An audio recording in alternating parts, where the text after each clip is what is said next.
Welcome back to the UKEL. I am Dark Soul Mecho, and joining me is Harry Dr. Evans. We're straight into Champions Select for Viperio versus Mythos. Viperio are trying to take down the giants of Mythos as they are undefeated so far in the split.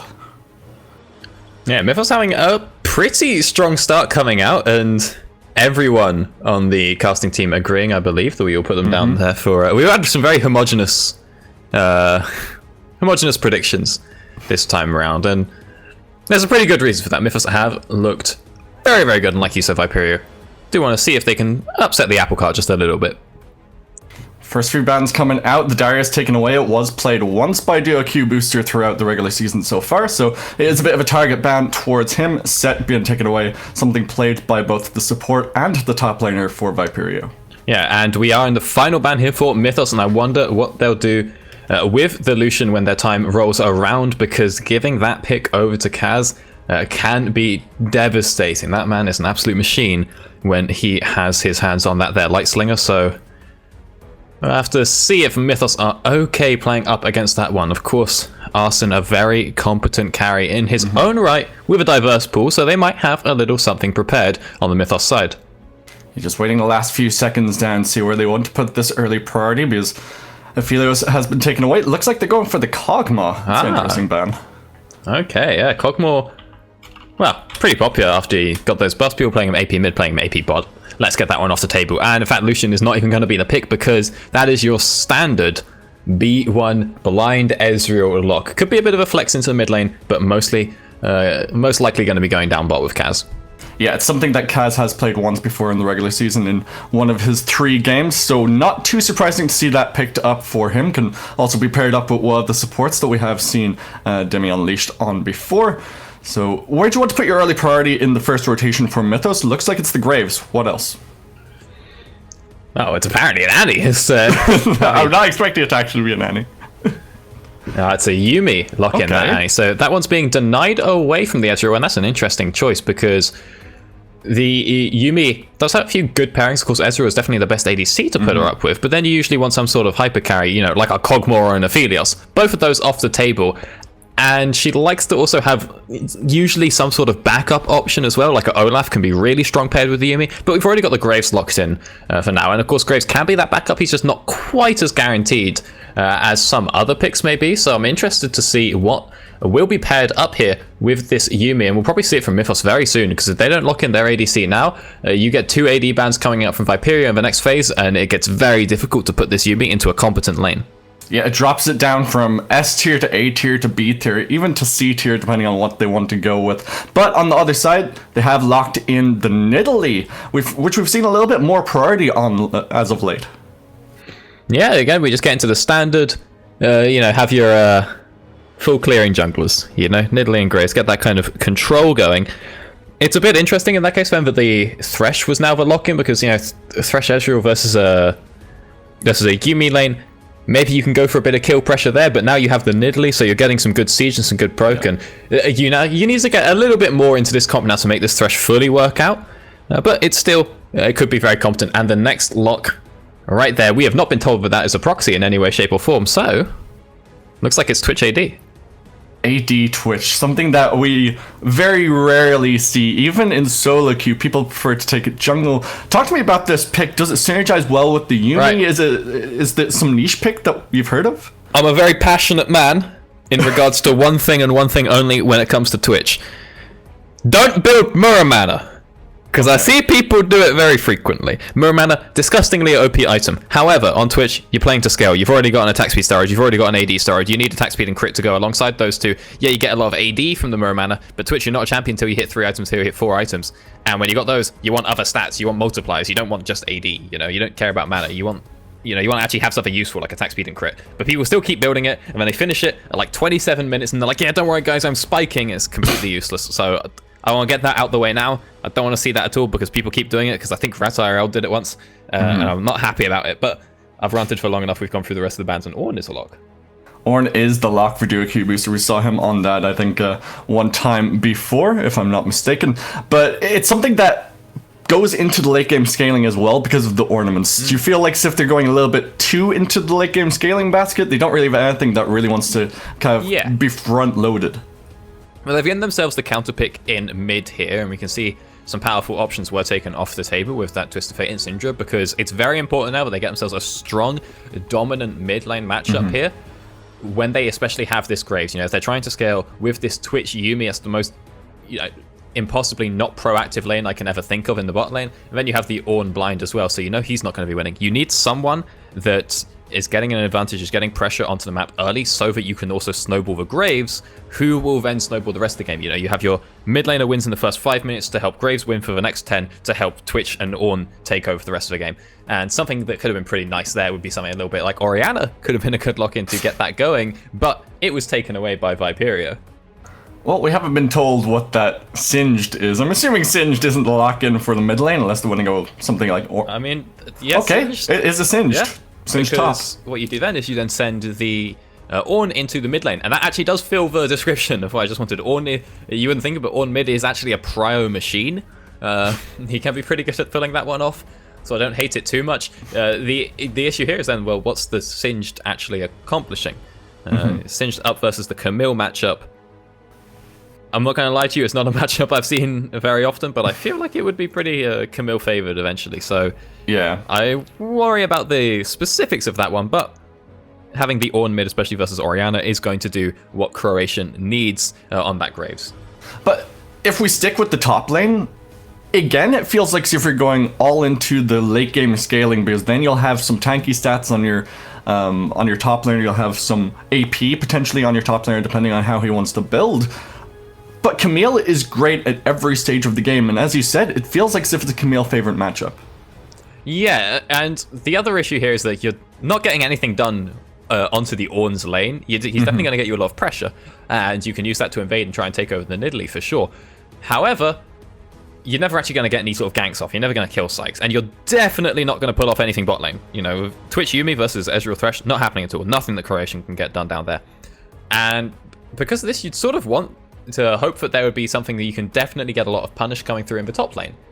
And I think that Singed isn't the pick for that. Maybe if Zuki is a bit careless with his hook shots, it could be a different story, but it doesn't feel like that's going to be the sort of win condition, or the condition that's going to get Croatian ahead. So there's a lot of pressure on Mythos to get themselves through this early game, again, with this 2v2 and getting the prio and getting the invades through from the Graves. But then you have this issue that Nidalee is insanely fast. She can be anywhere on the map. You can have Thresh go roam because it's totally safe to leave the Ezreal alone down there in bot lane.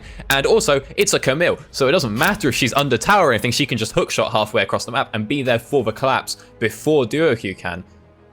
Maybe the way that you fix this is you have DuoQ go for a bit of proxy, and then you try and completely take over, the top side of the map. But then if Johnny Rico verticals it, there's not really a lot that Mythos can do. Yeah. So I do worry for Mythos' ability to get through this stage of the game and get to their sort of late game fantasy. And it also worries me that Zuki is the one piloting this Camille. It is his third time this split out of 4 games that he has played this Camille. Yes, they're sitting at 1 and 2, so it's not the best scoreline for the team, but it just shows how comfortable he is on this champion and into a matchup that we're saying is probably going to be an easy win for him, especially when Jyoku seems to not be taking the teleport. It just feels like as if it's a matchup that he can really utilize and pressure the map so that Croatian jungle has to come towards this top side, then Johnny Rico can be wherever he wants to be. Yeah, I'm a little confused, so I'm not too sure here. We do see that the sums have then been changed for DuoQ Booster actually coming in the Ghost Flash, and still no TP, but not quite as aggressive as the Ignite, because the thing is that he has to know something about this lane that we don't because he chose it. So maybe this is a very good matchup for the Singed, I don't know. I feel like the hook shot from the from the Camille, I think the hitbox is bigger than the fling hitbox from Singed, and that makes me think that he can't negate it. If he can, it's a completely different matchup, and we'll have to keep our eyes peeled up there as we load onto the Rift. We are onto the Rift for our third game of the day. It is Viperio versus Mythos. Mythos currently undefeated, sitting at 3-0, and Viperio want to play spoiler to them, make it a little bit harder to stick in that top part of our league. Yeah, it's like a level 1.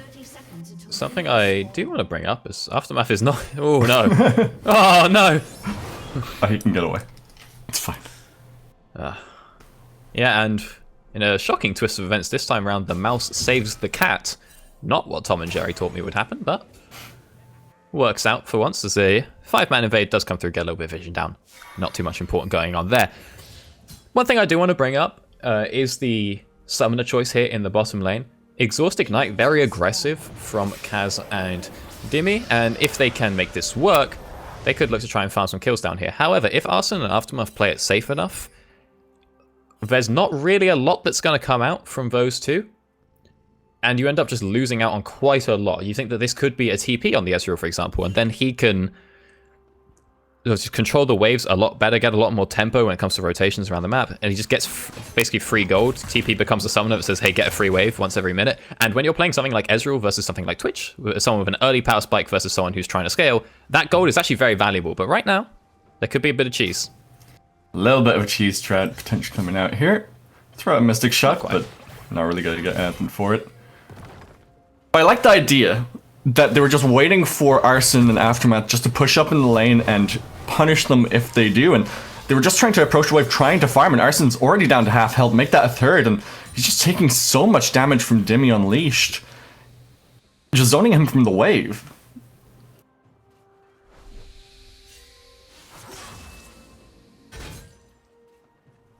And as we're checking in on the junglers, both towards their top side now, rotating down towards the bottom side, so with the fact that Kaz and Dimmy Unleashed are pushed up so heavily, is that a place that you're expecting Croatian jungler to be ganking early?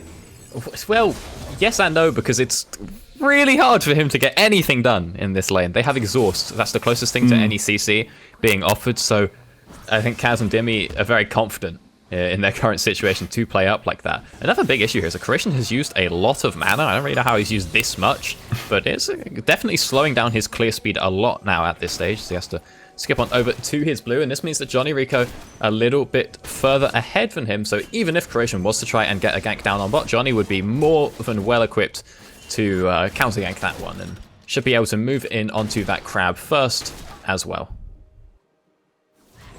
Pretty null game state at this point, pretty even across the map as Nidalee is down towards this bottom side.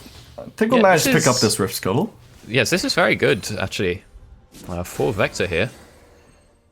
As Johnny's going to be able to move on, and he's going to grab this crab, and he could, okay, maybe not, he could look to double crab it, because they do have Pro building up in the top side as well. Zuki has a pretty mega wave, but looks like Croatian spotted this one ahead of time, and has now puffed onto the top side of the map, but there we see it, Zuki moving down, trying to get a little bit of intel going. And Croatian should be spotted out by that ward. Oh, it might actually not be. No, not yet. It won't matter too much, even if he is. Nothing that Johnny can do to counter that one, other than maybe swipe away a Gromp. Doesn't mean that Zuki knows that Croatian is towards the top side, so we'll just waste a couple of seconds of his time back away from the wave. Yeah, this is real nice for Duoku booster there. Just getting that little bit of pressure means he's able to pull the freeze and basically terrify Zuki into overstepping right now, so should be able to deny a few creeps that way. Should be nice to get a bit of a lead there. Croatian's still in the area. Look, we'll go wide in the bottom lane, but it isn't going as badly as I kind of expected for Duoku Booster. He does have a little bit of a disadvantage since he doesn't have the TP, but the Summer Spellbook kind of makes up for that. Yeah, he'll have TP at some point, right? He'll get there eventually. And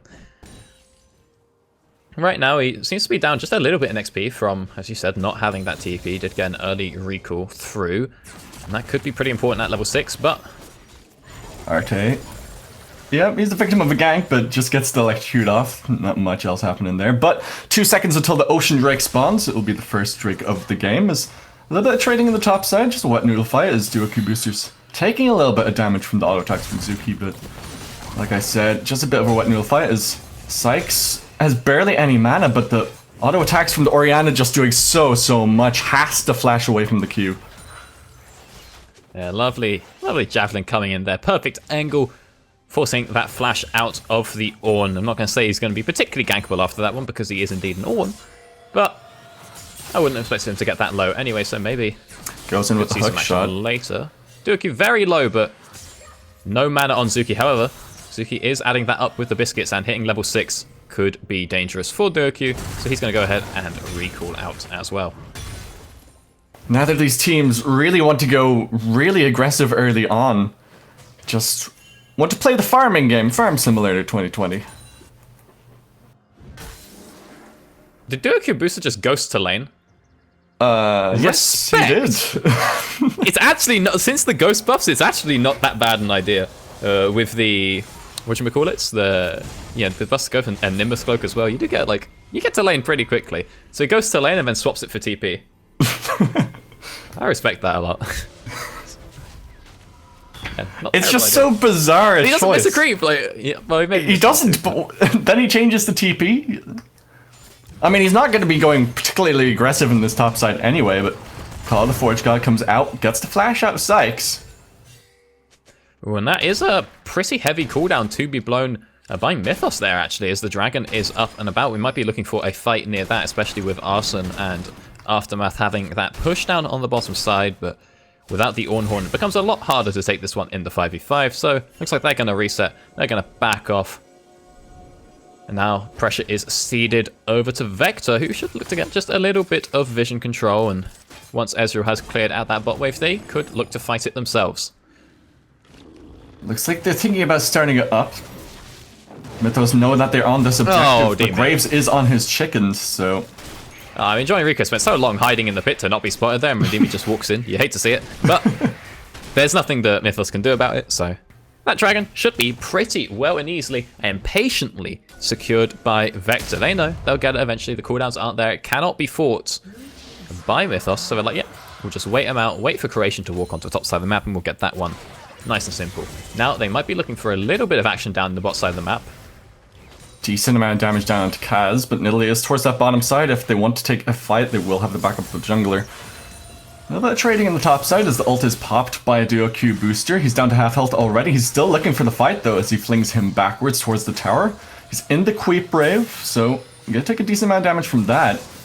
Down to about half health each as Croatian Jungler makes his way towards the top side. Zuki doesn't have his hookshot available just yet. Now he does. We'll get the stun down onto Croatian Jungler. Can he manage to get away? He has the flash. Flash for flash now in the top side, but Orianna is there. Zuki, he is locked into the baby cage now as first blood comes through for the Orianna. That is a dodge and a half from Zuki. Leaps over the Graves ult. Keeps himself alive, and they do find out that kill. Nice response from Sykes as well. Be able to secure that one. Let's watch it back. You see here, just a bit of nice standard trading here. And remember, Duoku Booster chose this lane, so he's feeling pretty confident here. He comes on in looking for the kill. Zuki gets a bit of an extended dash because he is jumping towards the Graves. Allows him to make up a lot of space towards this tower. Sykes has rocked up already. And it's a lovely shockwave there. Doesn't quite hit both, but it hits the only one it needs to. And then whoop, jumps on over the Graves ult. And they're able to pick up that kill. Triumph keeping Zuki alive as well. Good times all around for Viperio. Yeah, beautifully done by Viperio there, and it means that they can go on to this Rift Herald as well. So they will pick up that objective off the back of that fight.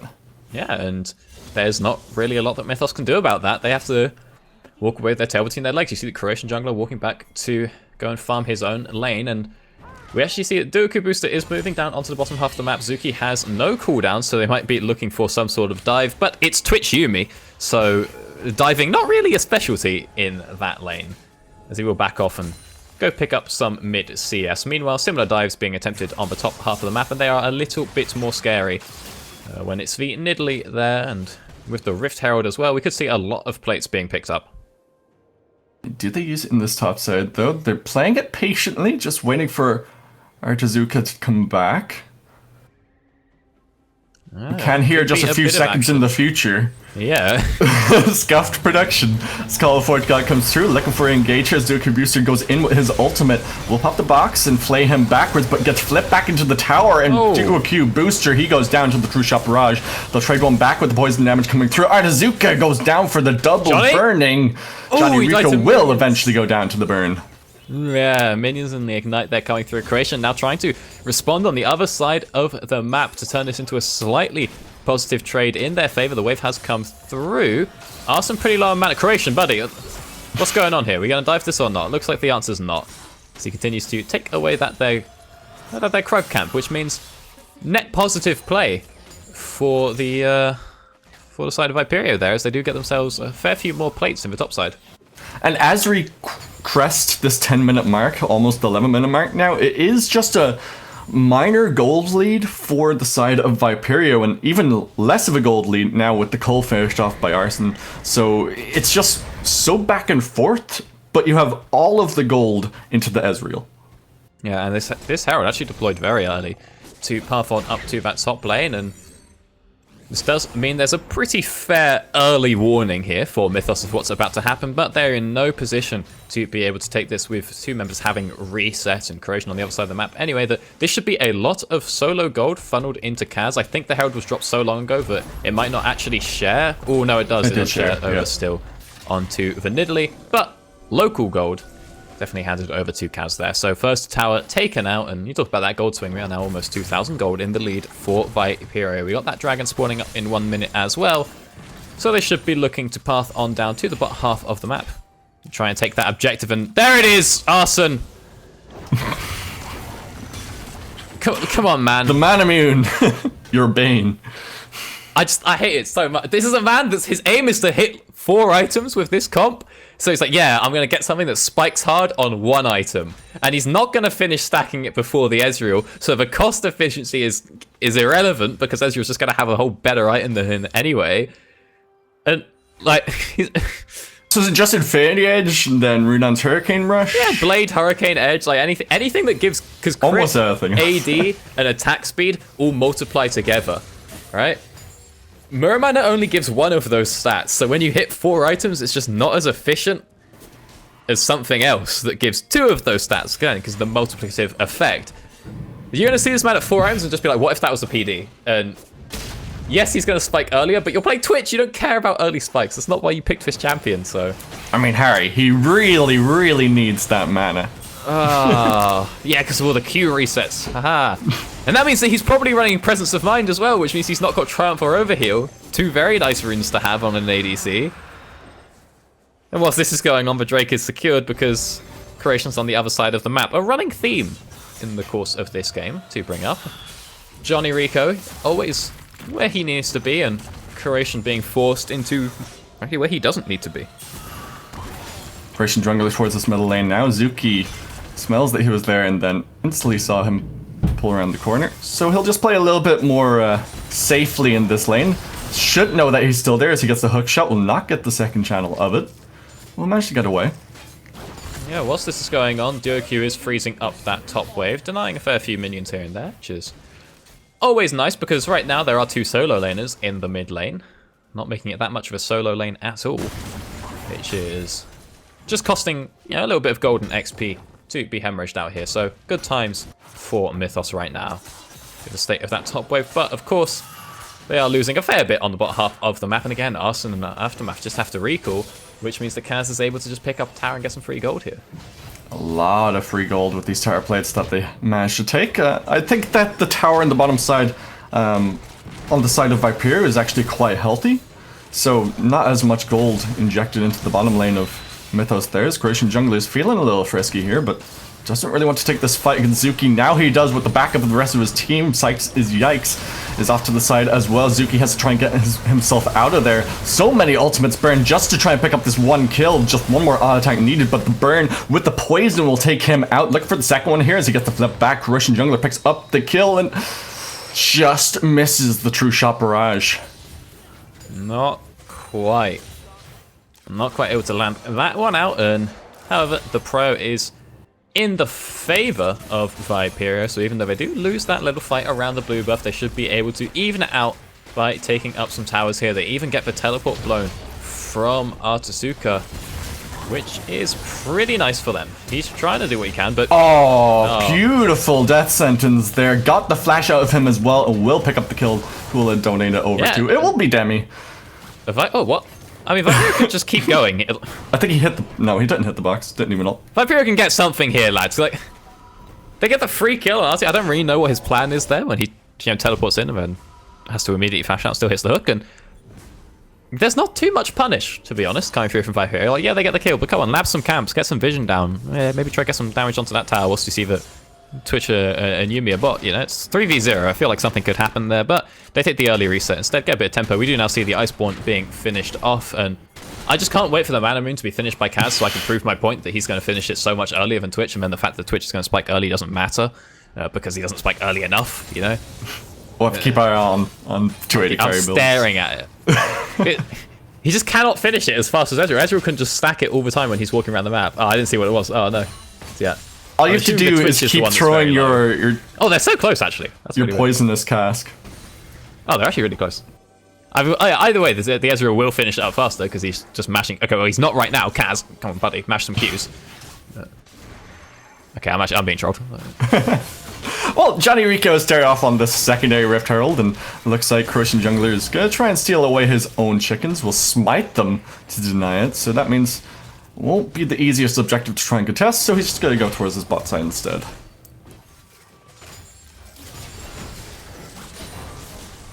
Yeah, I've seen that one get picked up and... Oh, good Arson. lord, Arson. Oh, Shot barrage. that's blind. Oh! Oh, what a guess. Nowhere to go. One stealthed up Twitch. 3 kills for Kaz there. And you know what this means? Kaz is alive. Arson isn't. This is advantage in the Muramana race. And also, you know, like mid-tower. Is that Mid-tower is a little also bit a of good damage thing, here. yeah. Johnny Rico does have the Herald, but shouldn't want to drop it. Artizuka, called Forge God, will tag onto nothing with the secondary channel of it. Christian Jungler picks up the first kill of the fight. The fling back is good, but doesn't manage to pick up the kill. Do a Q booster with the poison.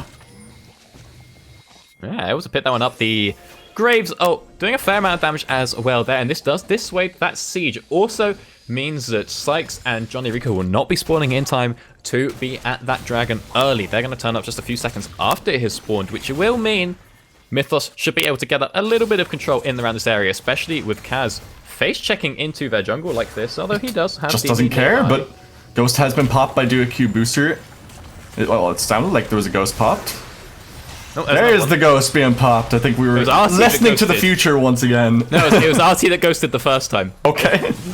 That's not Zuki, now the target Arson, just gonna try and get the auto attacks down. We'll get the Thresh Express to safety.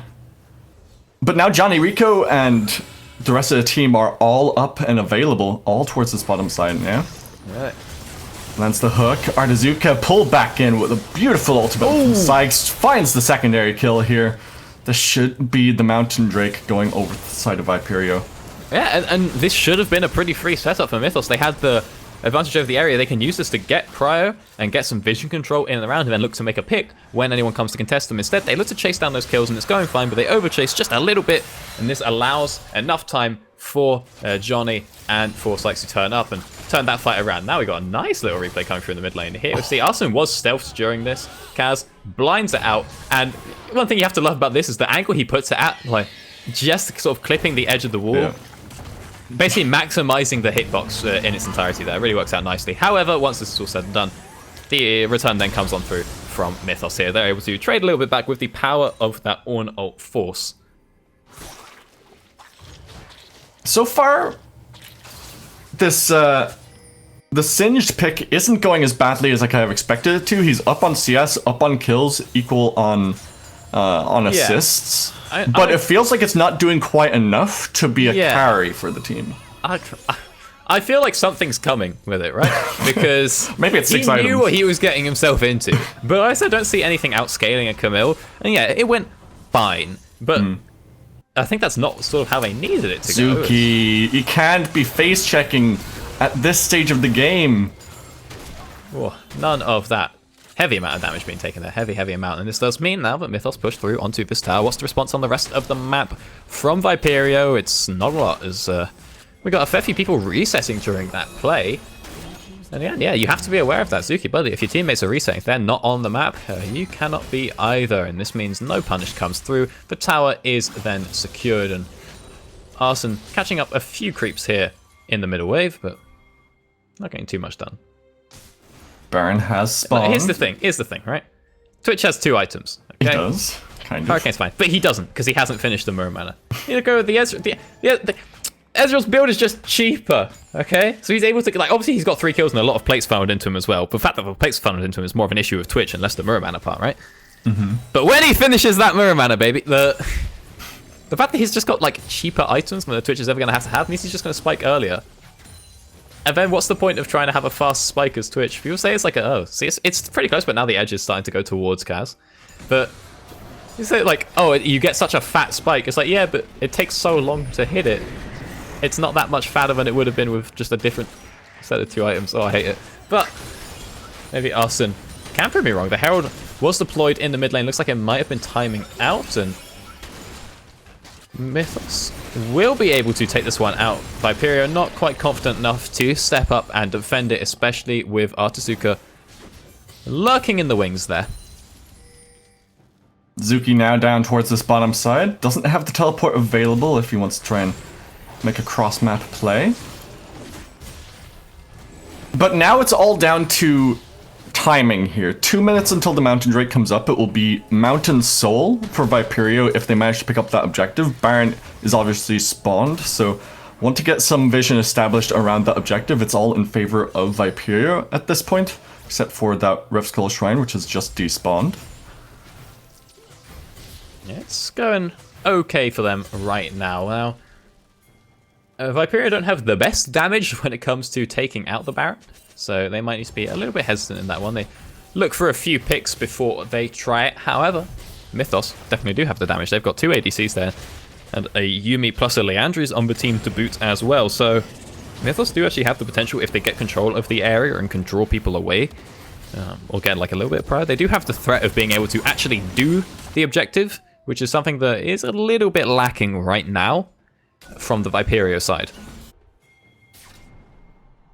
Yeah, it's kind of difficult for them to start off these objectives when they're not really confident of finishing them, but Kaz is caught out. We'll be able to get the port to safety in the aftermath. He healed himself.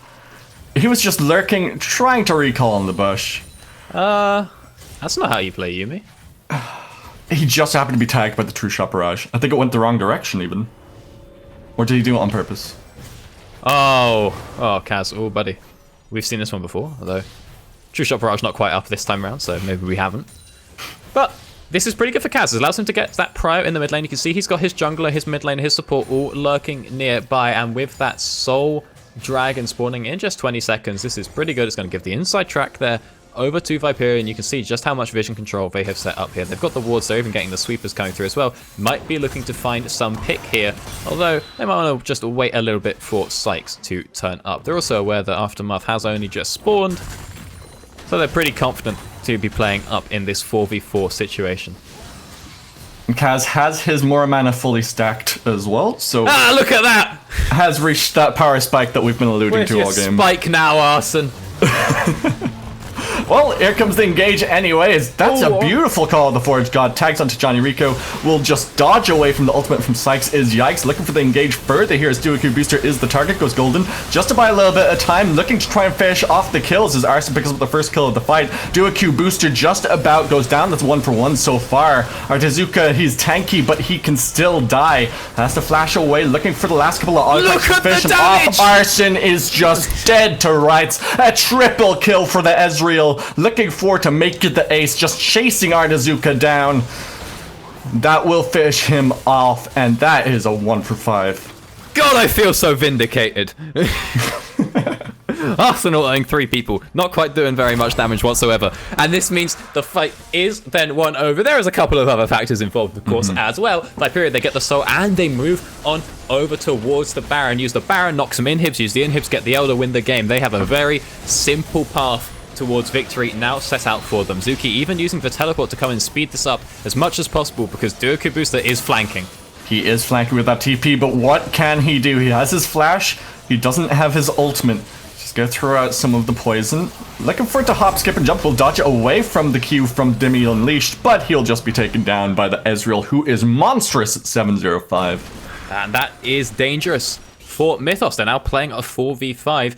A free reset is handed over to Viperio. They can use this, get out on the map again, control the vision, push up, get control of the map, and they have a pretty long window they can do this. They also know that Duoku Booster probably not going to be teleporting another time this game. He had to summon a swap to that one, and he's going to have to cycle through many more TPs. He might get 1 if this goes on very late, but that is a really good situation for Viperio.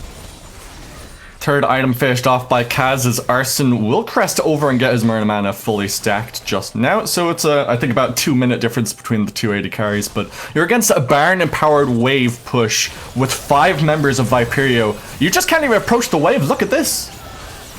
It is pretty approachable. Oh, they're just melting as Kaz goes legendary. Crucian Jungler has to ult just to get the heck out of there. So Sombrero will just go wide with the shockwave there.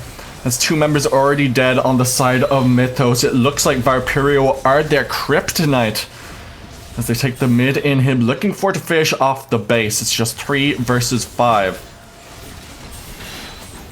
Yeah, I'll be able to land a javelin. Pretty strong here from the Viperio comp. They are in the 5 versus 2. However, Duoku trying to see what he can do to get in on the wave. Croatian has the Yuumi on him as well, but Yuumi's not that balanced, neither is Graves, but I don't think they can 2v5 right now. They really, really can. Both Nexus towers gone. 2 kills going over to Viperio. That will be the base. The Nexus, they are dead. Going 3-0.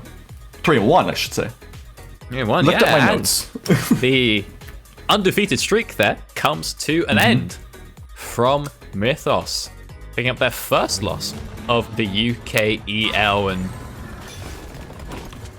I gotta say, this was pretty clean from Viperio. You know, definitely. It was. It's not perfect, but this is pretty good. You know, for a team in this league, of course, and against such a strong set of opponents there, they're able to pick that one up. So important for them to be able to nab out this win, and yeah, a bit of a statement piece, I think. Yeah, it's definitely good for their mental, if nothing else, because they were at 1 and 2. They were sitting at towards the bottom of the table, and now that they've taken down one of our top teams, one of our undefeated teams, they're at 2 and 2, and they're, as almost like you with the Muramana, they can feel vindicated. They can feel like as if they are, you know what? The first few weeks they were a bit of a blip on the map, a blip on the radar. We can actually contest for these top spots. Absolutely, and oh, look at this lovely camera work. Oh, it's beautiful. How does Joe putting this one off whilst off? He's doing like 17 things at once. No, he's putting that off. But game over, smiley face, and what a game it was. All right, so let's talk MVPs. Who is your MVP candidate from that game?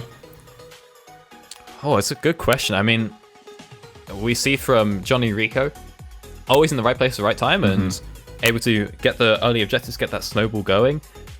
Again, early being the operative word there, because once they step into mid-game, Kaz really managed to take over, and you can see he's constantly keeping the pressure up in the mid-game, tearing through the team fights as well. However, I think that Kaz wouldn't have been able to be in that situation were it not from the for the early game setup that came from Johnny Rico. So I think he's going to be my vote for MVP. Okay, I'm pretty happy with that. I'd like to give a shout out to Dimmy Unleashed though, because his thresh was on point in that game, and it really facilitated Kaz being that legendary AD carry throughout the game. So I'd like to give a shout out to Dimmy for the MVP there. But I'm happy to give it to Johnny Rico. He played a really mean Nidalee. And we're going to go to a quick break now before we bring you our final game of the day. It is Resolve versus Revenge. Don't go anywhere.